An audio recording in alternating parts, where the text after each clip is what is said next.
Neves. Olá, estamos começando mais um programa, sempre uma alegria encontrar você em nossa sala de visita. No programa de hoje, um assunto bastante interessante, ciência da informação. Para compreender o assunto, eu convidei o professor José Eduardo Santarém. Assunto interessante, né? No primeiro momento parece complexo, não sei, mas está presente em tudo. Hoje a vida não acontece sem a gente pensar em como fazer a gestão de informação, como levar isso adiante, como trabalhar uma informação importante ou mesmo como lidar com um problema, né, Zé Eduardo? Exatamente. Hoje o aluno que decide fazer esse curso, essa faculdade, é isso que ele vai encontrar na faculdade, como fazer a gestão dessa informação dessa forma. É isso que ele vai encontrar na faculdade. Nos primeiros 2 anos, ele vai fazer uma formação básica, né? Ele vai fazer o núcleo de estudo mesmo, vai ter os professores trabalhando com muita leitura. E quais são as disciplinas que ele vai encontrar? Ele tem desde disciplinas de um cunho mais histórico, social, de introdução à tecnologia, com a formação de bibliotecário, disciplinas técnicas de formação de bibliotecário. Então, os primeiros 2 anos do curso são bem básicos, assim, para dar uma formação para o aluno, porque, na verdade, a gente nunca pensa num curso de graduação como formação para mercado, a gente sempre como formação de carreira, formação para a vida. Então, os primeiros 2 anos são justamente para isso, formar o senso crítico, exatamente, formar o senso crítico. O aluno tem que ser capaz, por exemplo,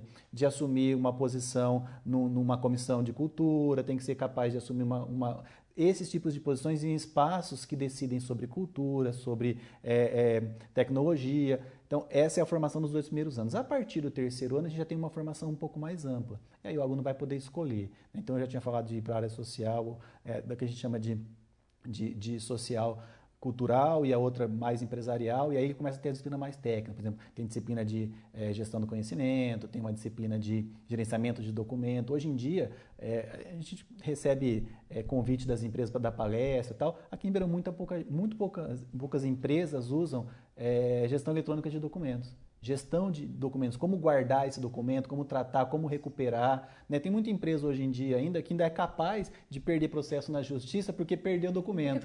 Né? Isso então ainda mantém aquelas pastinhas todas, aquele monte de papel guardado. As pastinhas até que ainda podem ficar guardadas, mas elas não precisam mais, a gente não precisa mais buscar elas no armário. Né? Hoje passa a ser tudo eletrônico, então ainda há esse tipo de contexto. Então a gente tem a disciplina de GED, mas também tem as disciplinas mais ligadas, por exemplo, à área social. O aluno, por exemplo, pode fazer uma disciplina específica de biblioteca escolar. A gente tem um mercado hoje de biblioteca escolar.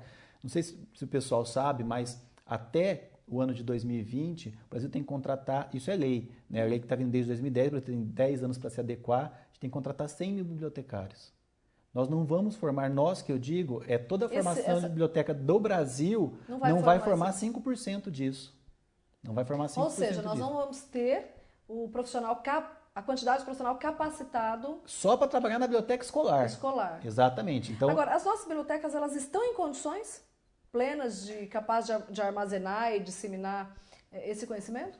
A gente ainda tem uma dificuldade muito grande com as bibliotecas, né? Hoje em dia, as universidades, principalmente as públicas, os centros universitários, eles já têm uma biblioteca mais adequada, né, mais direcionada, investem mais, mas fora isso a gente tem poucos recursos nas bibliotecas. As escolas têm dificuldade de montar as bibliotecas, espaços de leitura, poucos projetos de incentivo à leitura que são muito importantes. E as bibliotecas públicas, do modo geral, o Brasil não tem essa cultura, né, de ter a biblioteca pública, da pessoa ir à biblioteca pública. Você vai nos Estados Unidos, você vai na Europa, a biblioteca é um centro de informação mesmo. Tudo que a pessoa precisa, se ela precisar, por exemplo, saber a vacina que ela precisa tomar, ela vai na biblioteca. Né, diferente do Brasil. Tive uma experiência no ano passado de ir a Angola.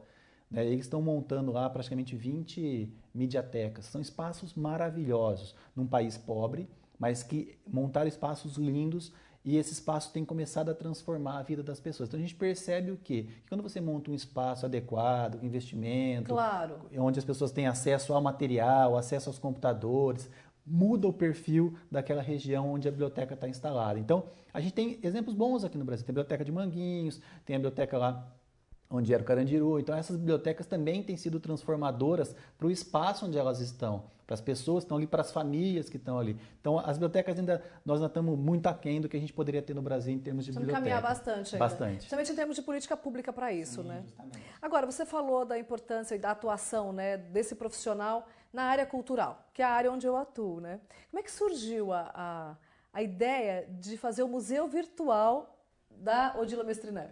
Bom, Fantástico esse trabalho. isso é um projeto bem legal, né? Quando cheguei a Ribeirão, eu cheguei em Ribeirão em 2011, um pouquinho depois recebi um convite para conhecer o museu, não o museu, conhecer o Instituto, né, as obras da Udila, porque tinham 2 alunos nossos trabalhando lá como estagiários para organizar, para classificar o material. E aí eu fui conhecer, fiquei encantado com a obra dela, fiquei encantado, na verdade, com a vida dela, né, porque ela é uma pessoa extraordinária, exatamente.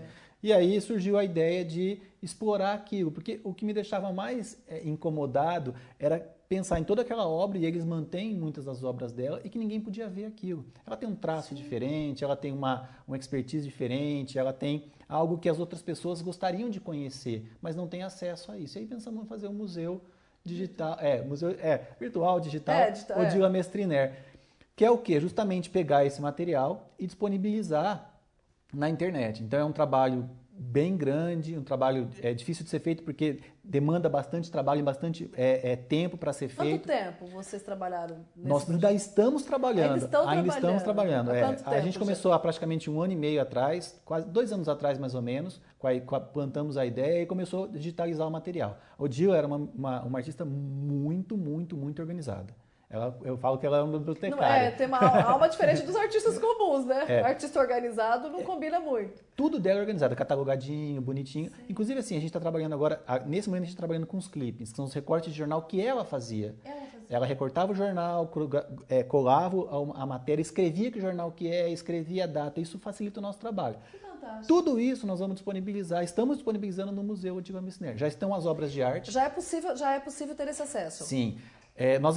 Nesse projeto nós remodelamos o site, então odilamestriner.com.br, e dentro do site você encontra lá o Museu Digital.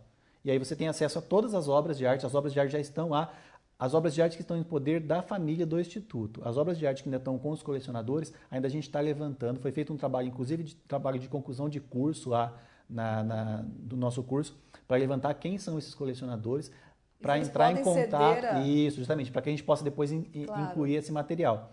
E aí vão entrar, a gente já tem lá disponível os catálogos que ela participou, então tem catálogos lá de Bienal, catálogos de 30 anos atrás, 40 anos atrás, que já foram digitalizados, estão disponíveis, então qualquer pessoa que quiser saber fantástico. Justamente. Isso tudo ela mesmo guardou, ela mesma guardou. Protegeu? É impressionante. Impressionante. É impressionante. E aí, esse material, além dos catálogos, a gente tem também os clippings, que são esses recortes de jornal, tem os desenhos que são os estudos que ela fez, porque é impressionante. Ela tem, por exemplo, um papelzinho, começa um desenho, daí a pouco ela evolui para outro, daí a pouco ela chega na tela. E ela tem tudo guardado, exatamente. Nós vamos disponibilizar tudo isso. Tem muita gente de fora do Brasil acessando, já tem gente querendo fazer dissertação de mestrado, tese de doutorado em cima do trabalho dela, da técnica. Porque você globaliza a obra do artista, né? Agora está no mundo. E qual foi a maior dificuldade encontrada na criação desse museu digital? A maior dificuldade é que o material é muito grande, né? Nós temos uma quantidade pequena de pessoas para trabalhar, então o material técnico ainda a gente tem dificuldade lá no Instituto para conseguir preparar o material. E como era um trabalho novo, né, a gente ainda teve que fazer o Instituto entender qual era o projeto, para que eles também entendessem como que isso ia funcionar.